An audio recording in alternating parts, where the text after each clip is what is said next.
안녕하세요. 청사녀입니다. 2022년을 기점으로 저금리 시대는 막을 내리고 본격적인 고금리 시대가 시작되었습니다. 이런 상황이 벌어지게 된 이유와 앞으로 우리는 어떻게 대처해야 하는지에 대해 이성적이고 논리적으로 접근해 보도록 하겠습니다. 먼저 지난 10여 년 동안의 미국 물가지수 차트를 한번 보겠습니다.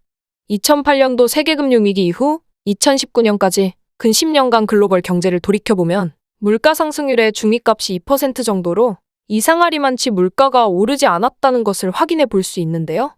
당시를 돌이켜보면 전 세계 경제는 디플레이션 공포에 떨고 있었고 미국 연준은 물가 목표치를 2%로 설정하고 3차에 걸친 대규모의 양적 완화를 실시했습니다. 하지만 원하는 만큼의 물가 상승을 얻어내는 건 쉽지 않았죠. 상황이 이렇다 보니 금융위기 이후 제로에 가깝게 내렸던 금리는 좀처럼 올리기 힘들었고 장기간 저금리 환경이 유지되었습니다. 이처럼 장기간의 저금리와 양적 완화에도 불구하고 글로벌 경제의 물가가 오르지 못한 것은 어떤 이유에서였을까요? 대표적인 원인 세 가지를 꼽아볼 수 있습니다. 첫 번째 원인, 글로벌 공조체제. 글로벌 경제가 가장 효율적으로 운영되기 위해서는 국가 단위의 공조체제가 필수적인데요. 핵심 플레이어 중 하나였던 중국은 값싼 노동력과 원자재를 기반으로 물건을 만드는 세계의 공장 역할을 해주었습니다. 동남아 역시 값싼 노동력의 많은 부분을 담당해 주었죠. 또한 현재와 같은 전시 상황이 아니었기 때문에 글로벌 공급망이 아주 효율적으로 작동했었습니다. 두 번째 원인, 낮은 원유 가격. 원유는 일상생활부터 산업 현장까지 안 쓰이는 곳이 없이 두루두루 쓰이기 때문에 원자재의 왕이라고 불리웁니다.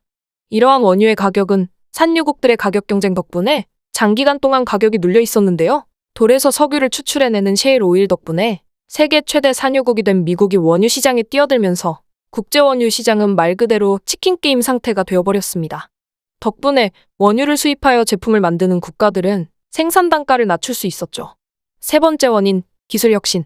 4차 산업혁명이라고 불리울 만큼 혁신적인 기술들이 실전에 배치되면서 생산의 효율성이 극대화된 것 역시 저물가의 한 요인이었습니다. 로봇과 인공지능의 발전, 쿠팡이나 아마존 등이 이룩해낸 물류 혁신 등을 대표적인 예로 들 수 있습니다. 하지만 최근에는 물가 상황이 어떤가요? 지표를 보면 미국은 물가가 9%에 육박하고 있으며 영국의 경우 내년 물가 상승률을 18%로 예상하고 있다는 충격적인 소식도 들려옵니다. 이런 최근의 높은 물가는 앞서 언급드렸던 저물가의 원인들과 같은 맥락에서 분석해 볼 수 있는데요. 저물가의 첫 번째 요소였던 글로벌 공조체제가 현재는 제대로 작동을 하고 있지 않는 것이 가장 큰 원인입니다. 특히 중국과 러시아가 빠져나간 것이 굉장히 큰 요인인데요. 값싼 노동력과 세계의 공장 역할을 도맡았던 중국과 싼값의 원자재 공급을 담당했던 러시아의 부재는 매우 아쉬운 부분입니다.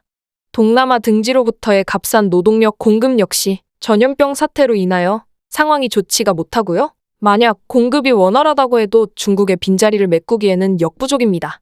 또한 세계적인 곡창지대로서 싼값의 식량 공급을 담당했던 국가들의 수출 금지 및 규제 현황은 불난집에 기름을 부은 격이 되어버렸는데요. 우크라이나와 같이 전쟁의 여파로 인해 수출길이 막힌 경우도 있으며 이집트나 인도네시아와 같이 이상 고온 등의 여파로 인해 수출을 중지하게 된 국가들도 많습니다. 장기화되고 있는 전쟁이나 이상기온 등도 문제지만 이러한 요인들이 결과적으로 국가 간의 신뢰를 훼손하고 있으며 이는 과거와 같은 글로벌 공조체제가 다시 굳건해지기까지는 긴 시간이 걸릴 것임을 예고하고 있습니다.